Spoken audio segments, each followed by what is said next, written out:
Captain Jiwan stood on the bridge of the UES Defiant, watching the stars drift by through the massive view screen. The ship was beautiful, a perfect example of what could happen when different species work together. Human engineering mixed with alien technology to create something better than either could make alone. "Captain, we are approaching the Outer Rim Patrol Zone," said Chief Engineer Minho from his station. His fingers danced across the control panel with practiced ease. Minho had worked with alien technology for 10 years now, and he knew every system on the ship better than anyone. "Thank you, Minho. Take us to standard patrol speed," Jiwan replied. He had been captain of the Defiant for 5 years, and these routine patrols had become second nature to him. The Outer Rim was usually quiet, but that was exactly why they patrolled it. Peace required constant watching. Communications Officer Yona looked up from her station near the back of the bridge. "Captain, I am receiving the daily reports from the other patrol ships. Everything looks normal across the sector." Jiwan nodded. Normal was good. Normal meant that the Galactic Confederation was working as it should. Humans, Vorthak, Quilani, and Nexari all working together to keep the galaxy safe and peaceful. It was exactly what his grandfather had dreamed of when the first human ships left Earth over a century ago. The bridge door slid open with a soft hiss, and Kelverus walked in. The Vorthak officer was 7 feet tall with dark green scales that caught the light from the control panels. His yellow eyes found Jiwan immediately. "Captain, the morning security briefing is ready," Kelverus said in his deep, rumbling voice. Even after working together for 3 years, Jiwan still found the Vorthak language fascinating. Their words always sounded like distant thunder. "Excellent. Let us begin," Jiwan said, walking to the center of the bridge where a holographic display table rose from the floor. The table showed a 3-dimensional map of their patrol sector, with small dots marking the positions of planets, space stations, and other ships. Kelverus activated the display, and information began flowing across the hologram. "All shipping. Routes are clear. The mining operations on Kepler 7 are running at full capacity. The research station at Beta Centauri reports normal operations." "What about the agricultural worlds?" Jiwan asked. His sister Somin managed the defense systems on New Sol, one of the most important farming planets in human space. He always made sure to check on the agricultural worlds during his briefings. "New Sol, New Busan, and the other farming worlds are all secure," Kelverus replied. "Production levels are high, and there have been no security concerns." Jiwan felt relief wash over him. Somin was more than capable of handling herself, but he still worried about her. The agricultural worlds were far from the main shipping routes, which made them safe but also isolated if something went wrong. "Captain," Yona interrupted, "I'm receiving a priority communication from Confederation Command." "Put it through," Jiwan ordered. The holographic display changed, showing the face of Admiral Park, the human representative on the Confederation Command Council. Her expression was serious, but not alarmed. "Captain Jiwan, I hope your patrol is going well," Admiral Park said. "I am calling to inform you that there will be some changes to patrol schedules over the next few weeks. Some of our alien partners have requested additional meetings to discuss security improvements." "Security improvements?" Jiwan asked. "Is there a specific threat we should be aware of?" Admiral Park shook her head. "Nothing immediate. The Vorthak Council believes that our current security measures could be enhanced. They want to review all defense protocols and make sure we are prepared for any future challenges." Jiwan glanced at Kelverus, who remained perfectly still. The Vorthak officer's expression was unreadable, but then again, it always was. Reading Vorthak emotions was nearly impossible for humans. "I understand, Admiral. Should we expect any changes to our current mission parameters?" "Not at this time," Admiral Park replied. "Continue your regular patrols. The Command Council will send updated instructions if anything changes. Park out." The communication ended, leaving the bridge in relative quiet. Jiwan looked around at his crew. Minho was focused on his engineering displays, Yona was monitoring communication channels, and Kelverus stood silently beside the holographic table. "Kelverus, did you know about these security reviews?" Jiwan asked. The Vorthak officer turned his yellow eyes toward Jiwon. The Vorthak Council discusses many things, Captain. Security is always a priority for our people. There was something in Kelvarus's tone that bothered Jiwon, but he could not put his finger on what it was. In 3 years of working together, Kelvarus had never given him any reason to doubt his loyalty or honesty. Still, something felt different today. Of course, Jiwon said finally. Security is important for all of us. The next few hours passed quietly as the Defiant continued its patrol. They checked in with various space stations and outposts, all of which reported normal operations. The crew went about their duties with the easy efficiency that came from years of working together. Jiwon found himself thinking about the early days of the Confederation. His grandfather had told him stories about the first contact with alien species, about the fear and excitement of discovering that humanity was not alone in the universe. Those early years had been difficult, filled with misunderstandings and cultural conflicts, but they had worked through those problems. Humans had learned to understand alien cultures, and aliens had learned to appreciate human creativity and determination. Together, they had built something amazing. The Confederation was proof that different species could live and work together in peace. The bridge door opened again, and Lieutenant Commander Junwoo entered. He was Jiwon's second in command, a capable officer who had served on the Defiant for 2 years. Captain, we are receiving some unusual readings from the long-range sensors, Junwoo reported. It might be nothing, but I thought you should know. Jiwon walked over to the sensor station. The displays showed the usual pattern of space traffic in their sector, but there were some anomalies.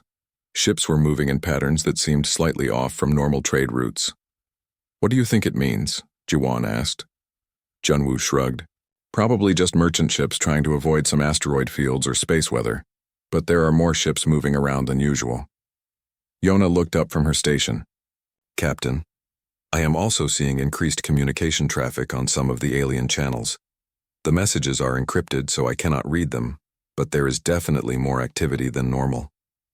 Jiwon felt a small knot of worry form in his stomach. Increased ship movements, more communications, and now security reviews by the Confederation Command. Each thing by itself was probably nothing, but together they created a pattern that made him uncomfortable. Keep monitoring everything, he ordered. If you see anything else unusual, let me know immediately. As the day shift ended and the night crew took their stations, Jiwon remained on the bridge. He stared out at the stars, thinking about his conversation with Admiral Park and the strange readings they had detected. The Confederation had brought peace and prosperity to the galaxy for over a century. Humans had found their place among the stars, working alongside alien species as equals and partners. Trade flourished, technology advanced, and conflicts were resolved through diplomacy rather than warfare. But something felt different now. Call it instinct or experience, but Jiwon could sense that change was coming. He just hoped that whatever happened, the bonds between species would be strong enough to handle it. A communication alert sounded, breaking him from his thoughts. Yona, now on the night shift, looked up from her station with concern. Captain, we are receiving an emergency. Distress signal. From where? Jiwon asked, immediately alert. New Seoul, sir. The signal is coming from your sister. Emergency jump to New Seoul now! Jiwon shouted as alarms began blaring throughout the Defiant. The ship's engines roared to life, and the stars outside stretched into lines of light as they entered hyperspace. Minho's hands flew across his control panel. Jump complete in 3 minutes, Captain. All systems are running at maximum power. Jiwon felt his heart pounding in his chest. Soman's distress signal had been brief and filled with static, but he had heard enough. Ships were attacking New Seoul. The agricultural world that fed millions of people across human space was under assault. Yona, try to contact New Seoul again, Jiwon ordered. I am trying, Captain, but something is jamming all communications in that system, she replied, her voice tight with worry. The 3 minutes felt like 3 hours. When the Defiant finally dropped out of hyperspace at the edge of the New Seoul system, what Jiwon saw made his blood turn to ice. Dozens of ships surrounded the peaceful farming world. But these were not unknown raiders or pirates. These were ships he knew well. Vorthak dreadnoughts with their distinctive angular hulls. Quilani energy cruisers that glowed with blue light, Nexari swarm ships that moved like deadly insects through space. Those are Confederation ships, Junwoo whispered in disbelief. Why are our allies attacking New Seoul? Yona asked, her voice barely above a whisper. Jiwon turned to look at Kelvaris, expecting to see confusion on the Vorthak officer's face. Instead, he saw something that made his heart sink. Kelvaris was completely calm, as if he had been expecting this moment. You knew, Jiwon said, his voice low and dangerous. Kelvaris nodded slowly. Yes, Captain. I knew. Before anyone could react, the Vorthak officer moved to a control panel and began entering commands. Red warning lights flashed across the bridge as critical systems began shutting down. Stop him, Jiwon shouted, but it was too late. I am sorry, Captain, Kelvaris said, his yellow eyes meeting Jiwon's. You are good people, but this was always going to happen. Your species served its purpose. Minho lunged at Kelvaris, but the 7-foot alien easily pushed him away. The ship's weapons are offline, Minho reported grimly. He has locked us out of all defensive systems. On the main screen, the battle for New Seoul was intensifying. Human defense stations were firing desperately at the attacking alien fleet, but they were hopelessly outnumbered. Worse, the orbital defense platforms that should have been protecting the planet were turning their guns on human ships instead. The defense platforms are shooting at our own people, Junwoo said in horror. Built with alien technology, Jiwon realized with growing dread. They put backdoors in everything we shared with them. A communication signal broke through the jamming, and Somin's face appeared on the screen. She was in the New Seoul command center and smoke was visible in the background. Her face was streaked with blood from a head wound. Jiwon, thank God you are here, she said. We are under attack by the entire alien fleet. Our defense systems have been compromised. They are using our own weapons against us. How many people can you evacuate? Jiwon asked, even though he already knew the answer would not be enough. Maybe 10,000 from the main city, Somin replied. But there are 50 million people on this planet. The transport ships were destroyed in the first wave of attacks. Jiwon closed his eyes for a moment, feeling the weight of impossible choices. He could try to save his sister and a few thousand people, or he could try to fight the alien fleet and probably save no one. Get everyone you can to the emergency landing pads, he told Somin. We are coming down to get you. Jiwon, there is something else, Somin said urgently. I intercepted communications from the alien fleet. This is not just happening here. Every major human world is under attack right now. Earth, Mars, all the colonies. They are hitting us everywhere at once. The words hit Jiwon like a physical blow. This was not a random attack or a single system going rogue. This was a coordinated assault on all of humanity. How many worlds, he asked. At least 40 that I can confirm, Somin replied. Maybe more. The communication networks are being jammed or destroyed. Yona looked up from her station, tears streaming down her face. I am receiving fragments of emergency signals from across human space. Mars' defense grid is gone. The Luna shipyards are burning. New Tokyo has gone silent. Jiwon turned back to Kelvaris, rage building in his chest. Why? We trusted you. We worked together. We shared everything with you. Because you were useful, Kelvaris replied simply. Your species is creative and hardworking. You helped us expand into new territories and develop new technologies, but we no longer need you. We were partners, Junwoo said angrily. Kelvaris made a sound that might have been laughter. You were never partners. You were tools. Very useful tools, but tools nonetheless. Now that we have what we need from your species, it is time to dispose of you. The alien officer walked toward the bridge exit, but Minho stepped in front of him. You are not leaving this ship. I am afraid I am, Kelvaris said. He pressed a small device on his belt, and a shimmering energy field appeared around him. When Minho tried to grab him, his hands passed right through the Vorthak as if he were made of air. Personal transport beam, Kelvaris explained. I will be back on my ship in moments. Goodbye, Captain. You were an honorable opponent. The Vorthak officer faded away. leaving the human crew alone on their damaged ship.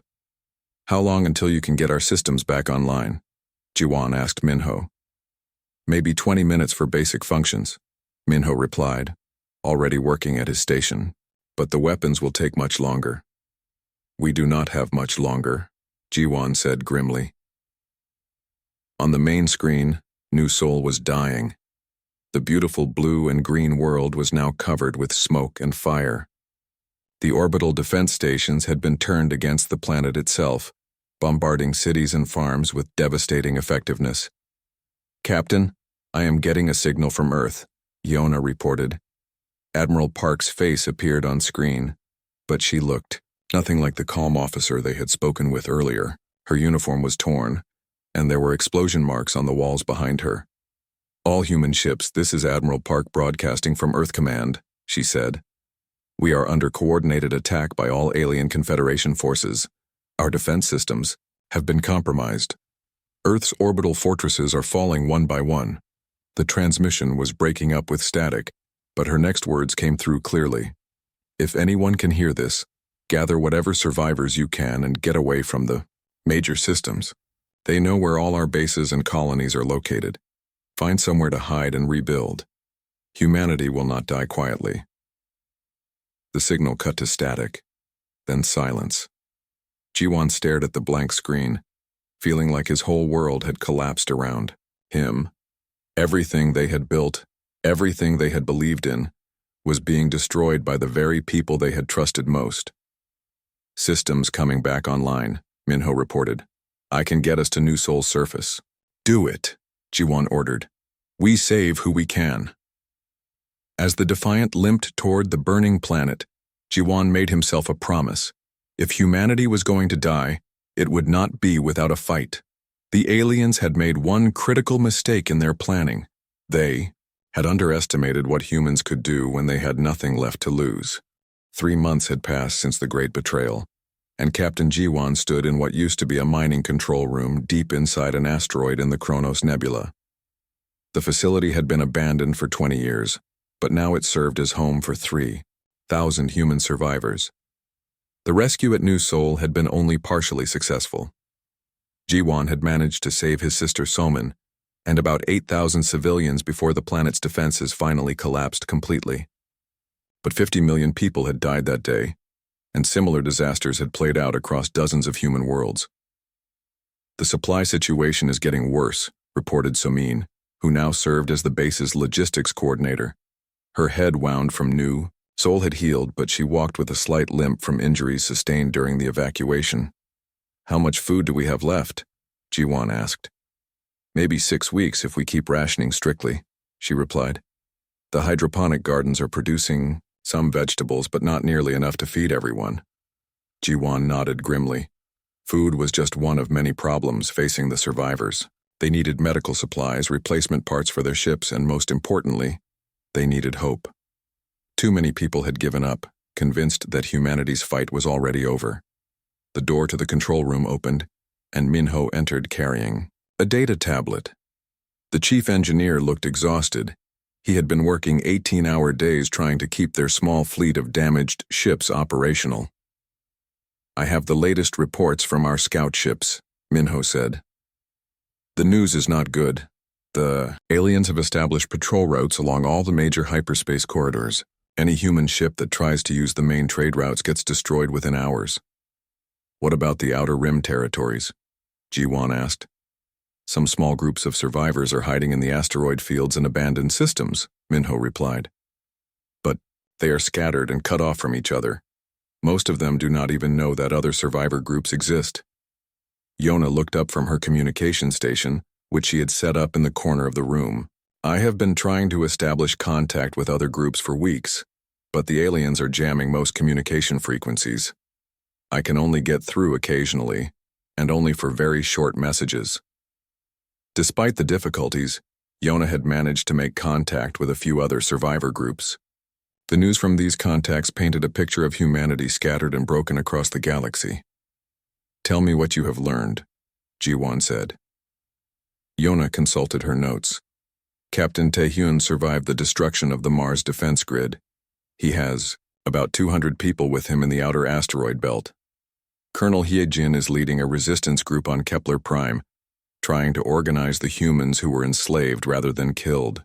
What about Earth? Jiwan asked quietly. Yona shook her head. No contact. The entire Sol system has gone dark. We do not know if anyone survived there. The room fell silent. Earth was humanity's birthworld, home to 15 billion people. If it had fallen completely, the psychological impact on survivors would be devastating. There is one piece of potentially good news, Yona continued. Dr. Yunji and her research team escaped from the Titan Science Station. They have been studying captured alien technology. Jiwan felt a spark of interest. Dr. Yunji was one of humanity's most brilliant scientists, specializing in alien technology and computer systems. If anyone could find weaknesses in alien defenses, it would be her. Where is she now? He asked. Hiding in the Crab Nebula with about 50 other scientists and engineers, Yona replied. She sent a coded message saying she has discovered something important about alien technology, but she could not give details over an insecure channel. Minho leaned forward with interest. If Dr. Yunji has found something useful, we need to make contact with her immediately. Agreed, Jiwan said. But first we need to deal with our more immediate problems. Our people are losing hope, and I do not blame them. We are outnumbered millions to one. We have no secure bases, and our technology is inferior.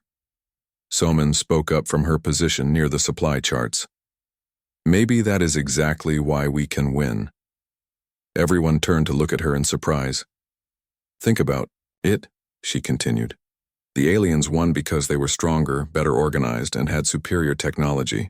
They fought the war they wanted to fight, using their advantages against our weaknesses. How does that help us? Junwoo asked. Because now we have to fight a different kind of war, Soman explained. We cannot match their fleets or their technology, but we can fight in ways they do not expect. We can be unpredictable. Jiwan began to see what his sister was suggesting. Guerrilla tactics, hit-and-run attacks, strike where they are weakest, and disappear before they can respond.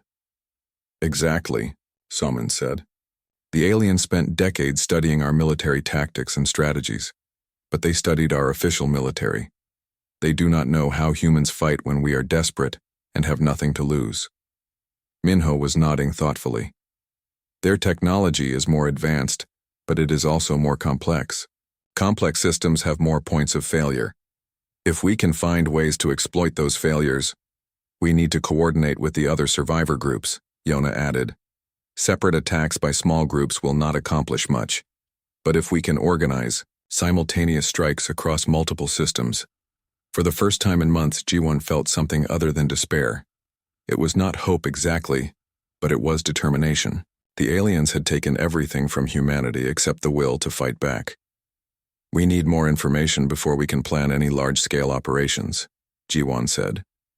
Yona, I want you to establish secure communications with every survivor group you can find. Use old mining frequencies and emergency channels that the aliens might not be monitoring. Minho, work with our engineers to modify our ships. We need them to be faster and harder to detect. If we are going to fight a guerrilla war, we need to be able to disappear quickly. Somin, start identifying potential targets. Look for isolated alien supply convoys, communication relays, anything that we might be able to hit without facing their main fleets. As his officers began working on their new assignments, Jiwon walked to the small observation window that looked out into space. The Kronos Nebula was beautiful in its own way, with swirling clouds of gas and dust that glowed with soft light from nearby stars. Somewhere out in that vast darkness, other groups of humans were hiding and struggling to survive. They felt alone and defeated, just as his people had felt. But they were not alone. Humanity was scattered but not broken. The aliens had made a mistake when they chose betrayal over continued cooperation.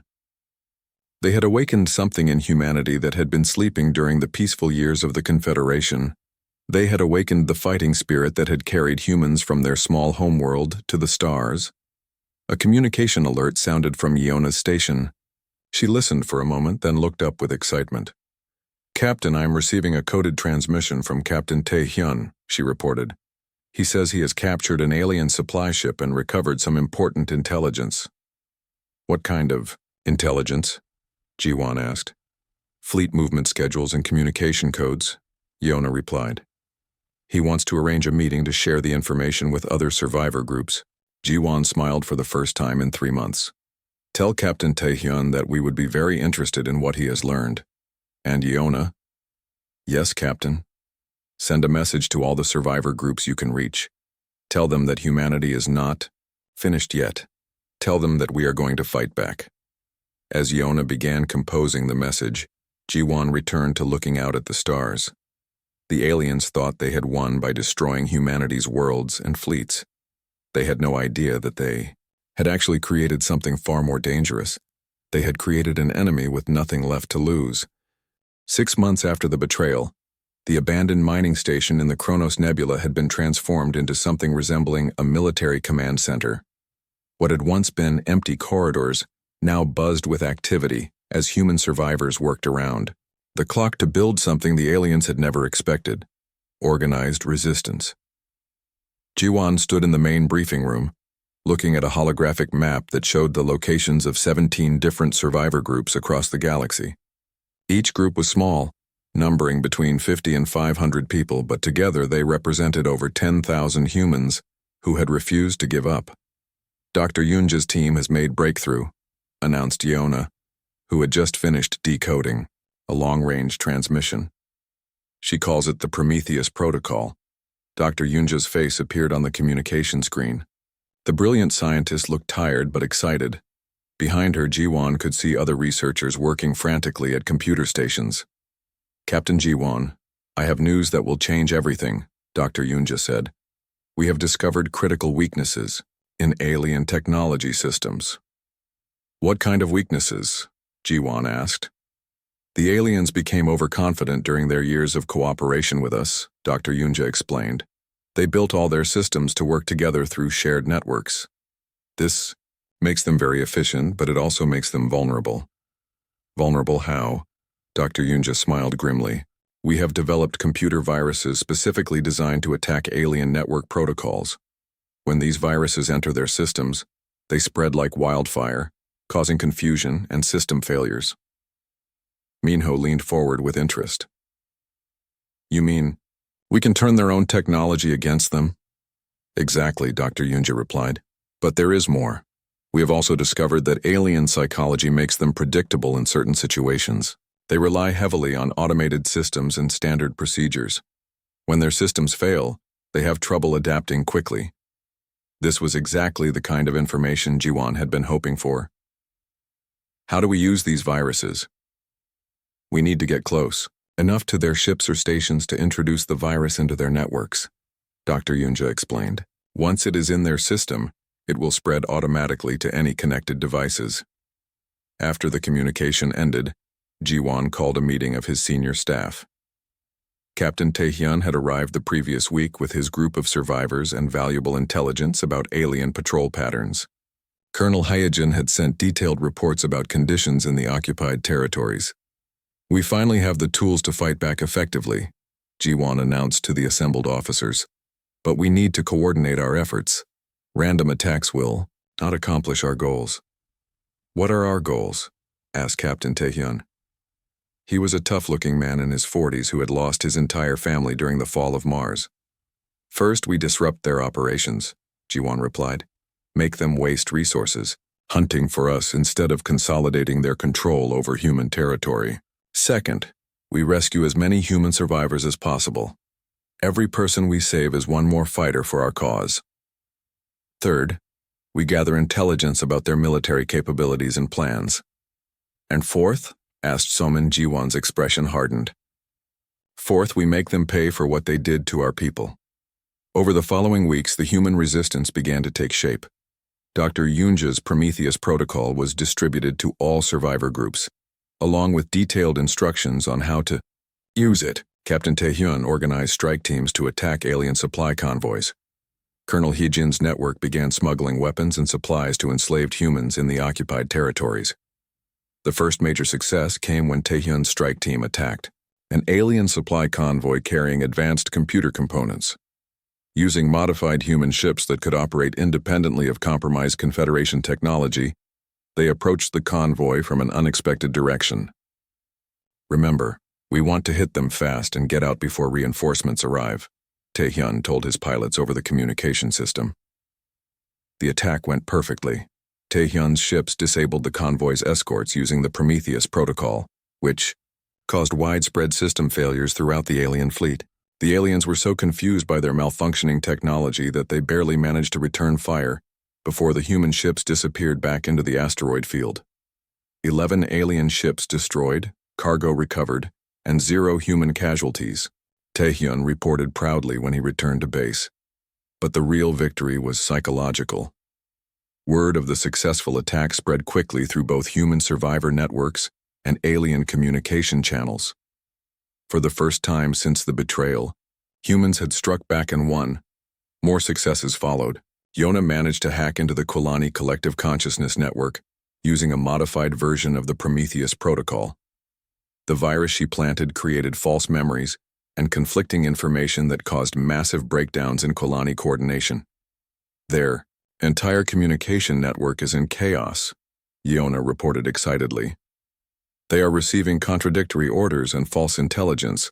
Some of their ships are flying in circles because they cannot figure out where they are supposed to go. Colonel Heejin's underground network achieved an even more dramatic success when they liberated an entire labor camp on Kepler Prime.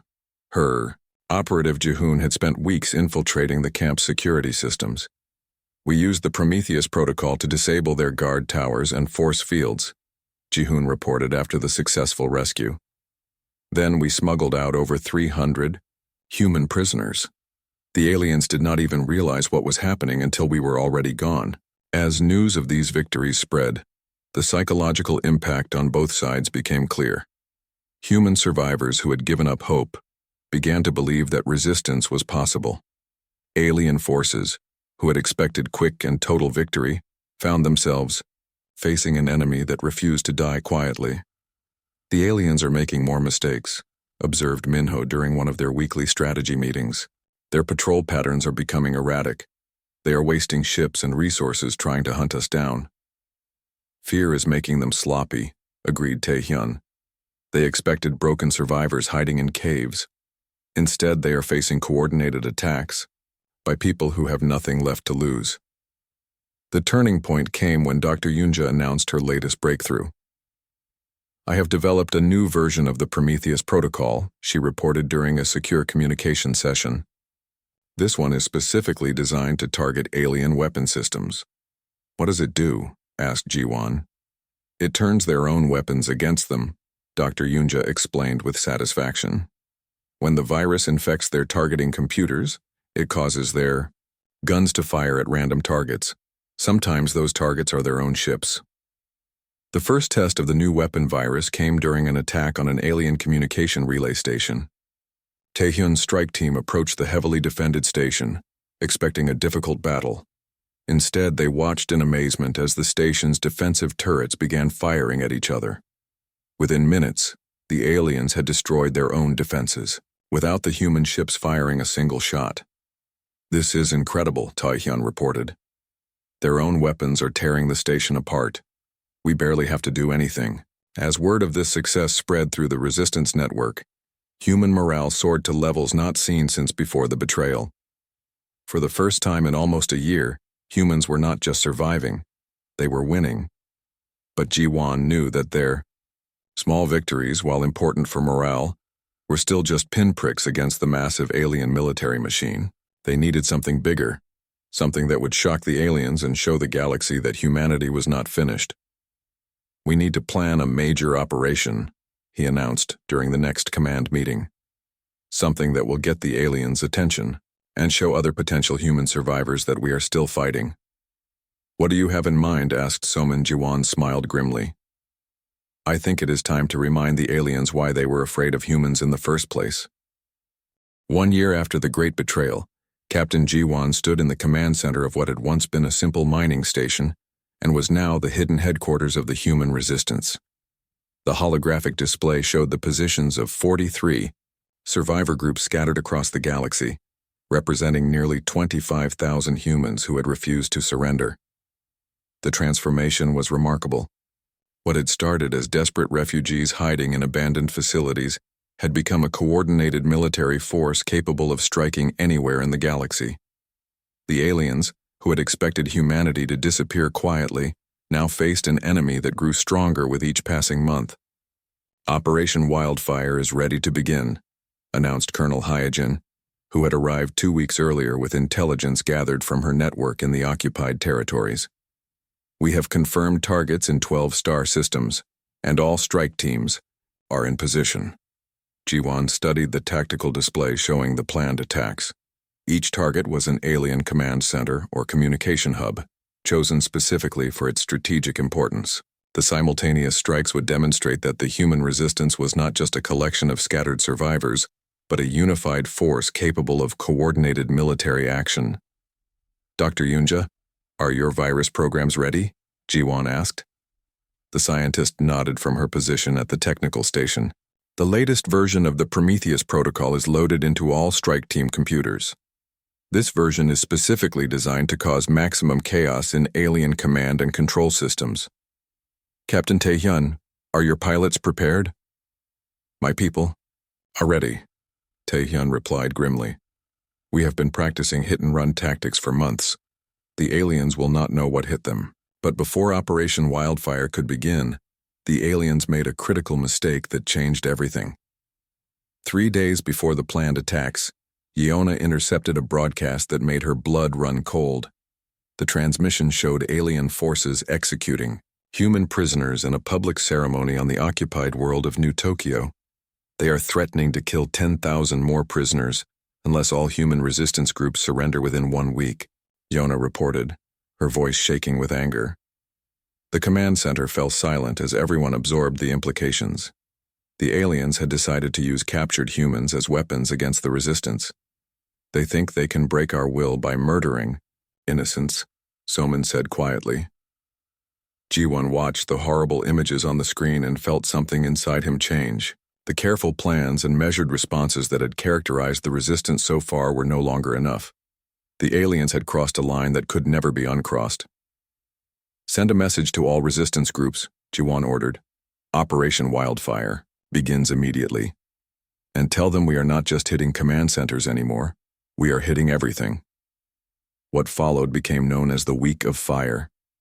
Human strike teams, fueled by rage at the executions, launched attacks across the galaxy with a fury that caught the aliens completely off guard. Captain Taehyun led the assault on the alien command center in the Vega system. His ships approached using a new tactic developed by Dr. Yunja. They transmitted the Prometheus protocol ahead of them like a weapon, disabling alien defenses before the attack even began. Their entire defense grid just went dark, reported Lieutenant Nari, Taehyun's best pilot. It is like they forgot how to fight. The attack was devastating. With their automated defenses malfunctioning and their communication systems in chaos, the aliens could not coordinate an effective response. Taehyun's small force destroyed facilities that should have been protected by hundreds of ships. Similar scenes played out across the galaxy.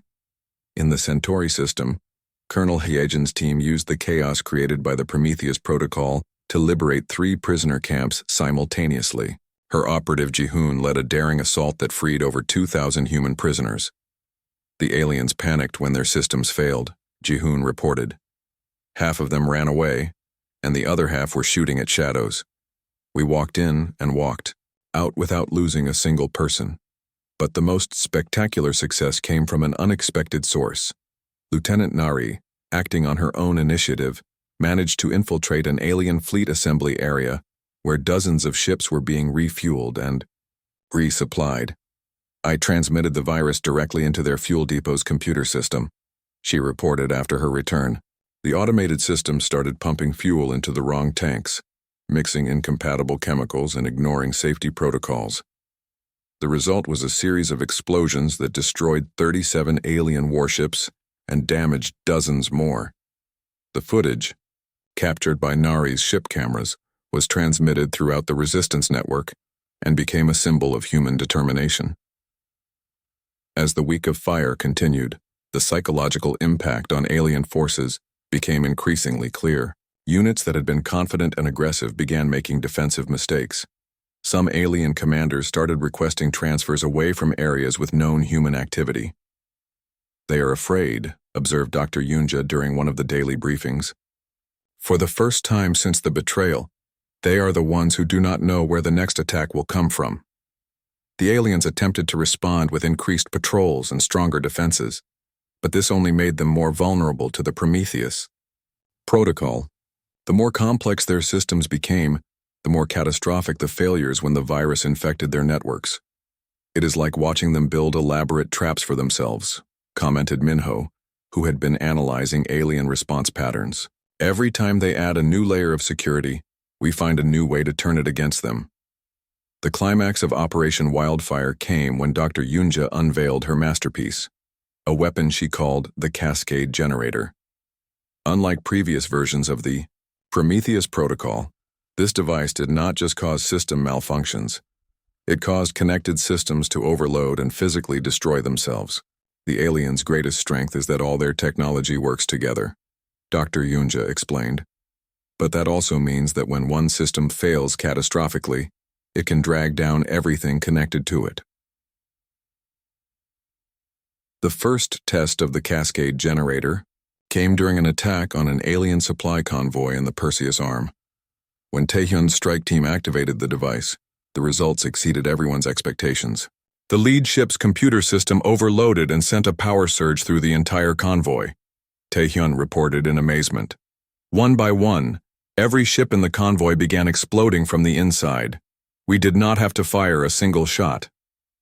Word of the Cascade Generator's success spread quickly through both human and alien communication networks. For humans, it represented hope that they could defeat enemies with superior numbers and technology. For aliens, it represented a terrifying, new threat that turned their own advanced technology into a liability. The psychological warfare aspect of the resistance was working better than anyone had hoped. Alien forces, accustomed to fighting predictable battles against conventional enemies, simply could not cope with humans who seemed to appear from nowhere, strike with impossible precision, and vanish before reinforcements could arrive. "Their military doctrine has no answer for what we are doing," observed Colonel Hee-jin. "They trained to fight other alien species with similar technology and tactics. They never prepared to fight desperate humans with nothing to lose." As Operation Wildfire entered its final phase, Ji-won received reports that alien forces were beginning to withdraw from some outer rim territories. It was a small retreat, affecting only a few systems, but it was the first time since the betrayal that aliens had given up territory they had conquered. "They are pulling back their extended forces to protect their core systems," Soman reported. "They are going on the defensive for the first time in this war." Ji-won looked at the tactical display showing the changing alien deployments. Red symbols, marking alien-controlled systems, were being replaced by yellow symbols indicating contested space. For the first time in over a year, the tide was beginning to turn. "Send a message to all human survivors in the occupied territories and hiding throughout the galaxy," Ji-won ordered. "Tell them that humanity is not finished. Tell them that we are coming home." But even as he spoke those words, Ji-won knew that the real test was still ahead. The aliens had been caught off guard by the fury of human resistance, but they would adapt. The next phase of the war would determine whether humanity could survive long enough to reclaim what had been taken from them. The week of fire had shown the galaxy that humans could fight back. Now they had to prove they could win. 18 months after the Great Betrayal, Fleet Commander Ji-won stood on the bridge of the UES Phoenix, humanity's first new battleship built entirely from salvaged alien technology and human ingenuity. Around him, a fleet of 200 ships prepared for what would become the final battle of the human resistance. The target was the Nexus Point, the central hub of the alien confederation, where their leadership had retreated after months of devastating human attacks. Intelligence reports indicated that representatives from all three alien species were gathered there, desperately trying to coordinate a response to humanity's unexpected resurgence. "All ships report ready for jump," announced Captain Taehyun from the tactical station. He now commanded a squadron of 30 attack vessels, each one crewed by volunteers who had lost everything to alien betrayal. Dr. Yunja, are your systems prepared? Ji-won asked. The brilliant scientist looked up from her computer station, which had been integrated directly into the Phoenix's bridge. The master cascade generator is online and ready. Every ship in our fleet is equipped with the latest Prometheus protocol variants. Colonel Hyejin, what is the status of our ground forces? 5,000 Marines ready for boarding operations, she replied. Another 3,000 are standing by for planetary assault if needed. Ji-won nodded, then activated the fleet-wide communication system. His voice reached every human ship in the attack force, carrying the weight of humanity's long struggle for survival. People of Earth and her colonies, he began. 18 months ago, our allies betrayed us. They destroyed our worlds, murdered our families, and tried to erase humanity from the galaxy. They believed we would die quietly, that we would accept our fate as a conquered species. They were wrong. Today, we show them the price of their betrayal. Today we show the galaxy that humanity will not go gently into the night. The fleet jumped to hyperspace, leaving behind the hidden bases and refugee camps that had sheltered human survivors for so long. When they emerged at the nexus point, they found exactly what intelligence had predicted. Hundreds of alien ships surrounding a massive space station that served as the Confederation's mobile capital. Enemy fleet consists of over 400 vessels, reported Lieutenant Nari from her position at the sensor station. Vorthok dreadnoughts, Quilani energy cruisers, and Nexari swarm ships. They outnumber us 2-1. But they are about to learn that numbers are not everything, Ji-won replied grimly. The battle began immediately as alien forces detected the human fleet. Massive alien dreadnoughts opened fire with weapons that could destroy entire cities, while swarms of smaller ships moved to surround the human forces. But the aliens quickly discovered that this was not the same humanity they had betrayed 18 months earlier. Activating Prometheus protocol, Dr. Yunja announced. Across the battlefield, alien ships suddenly found their systems malfunctioning in spectacular ways. Targeting computers began firing at friendly vessels. Navigation systems sent ships flying into asteroids or each other. Communication networks collapsed as viruses spread through every connected device. Their entire fleet is in chaos, observed Minho from his engineering station. Half of them are shooting at each other instead of us. Captain Tae-hyun's attack squadron exploited the confusion perfectly, striking at disabled alien vessels before disappearing back into the battle. His pilots, led by the fearless Nari, performed impossible maneuvers that no alien tactical computer had been programmed to counter. Remember, we are not just fighting for victory, Tae-hyun told his pilots. We are fighting for everyone who died during the betrayal. Make every shot count. But the most devastating blow came when Dr. Yunja activated the master cascade generator.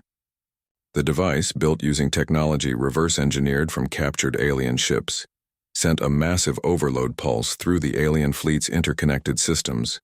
The results were catastrophic for the aliens.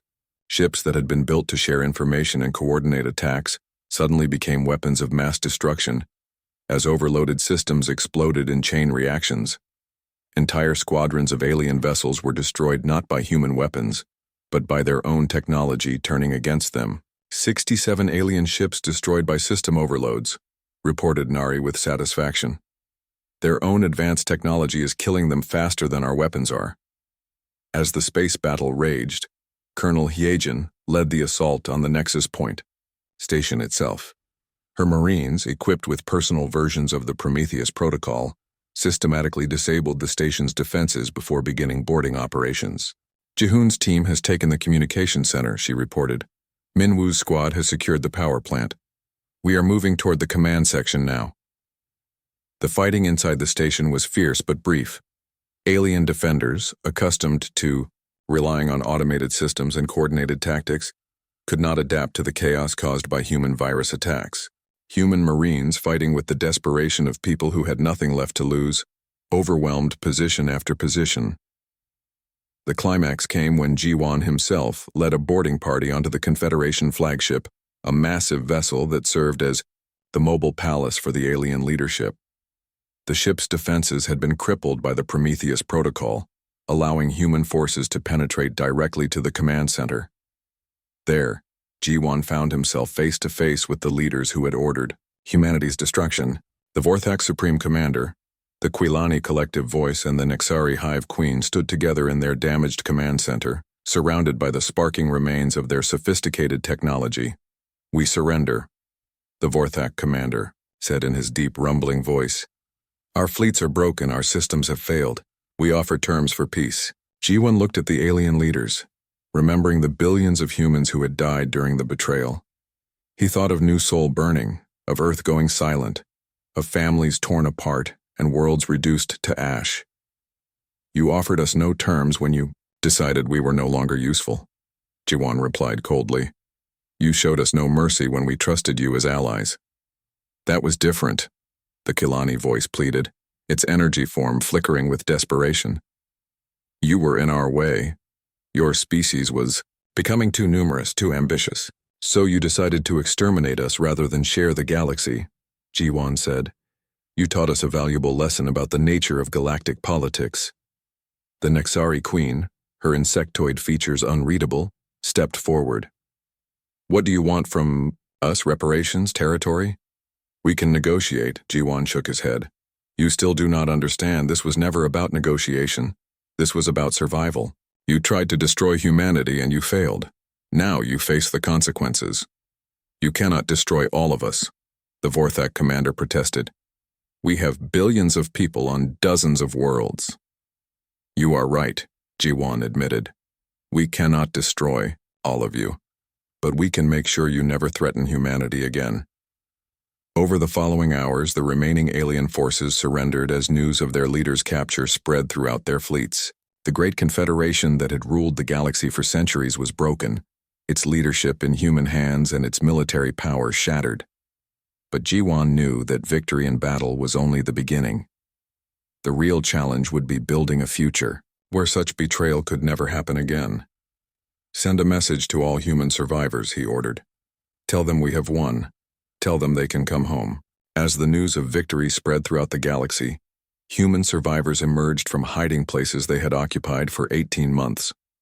Refugees returned to worlds that had been abandoned, families were reunited, and the slow process of rebuilding human civilization began. The aliens who had betrayed humanity faced a different fate. Their worlds were placed under human supervision, their military forces disbanded, and their leaders put on trial for crimes against humanity. The galaxy had learned a harsh lesson about the consequences of underestimating human determination. Standing on the observation deck of the Phoenix 6 months later, G1 watched as construction crews worked on humanity's first new starbase since the betrayal. The massive structure would serve as both a fortress and a symbol, proof that humanity had not only survived, but emerged stronger from its darkest hour. Summon joined him at the observation window, her injuries from New Sol now just scars and painful memories. "Do you think they will try to betray us again?" she asked. G1 shook his head. "They learned what happens when you push humans too far. The galaxy now knows that we are not the peaceful species we once appeared to be." "Are you proud of what we became?" Somin asked quietly. G1 considered the question carefully. Humanity had indeed changed during its fight for survival. The idealistic species that had joined the Confederation as junior partners was gone forever, replaced by a harder, more pragmatic civilization that had learned to rely only on itself. "I am proud that we survived," he said finally. "I am proud that we refused to surrender when everything seemed hopeless. And I am proud that we showed the galaxy what humans are truly capable of when we fight with nothing left to lose." As the stars wheeled overhead, G1 knew that humanity's future would be different from what anyone had once imagined. The dreams of peaceful cooperation and shared prosperity had died with the great betrayal. But in their place had grown something stronger, the knowledge that humans could face any challenge and emerge victorious.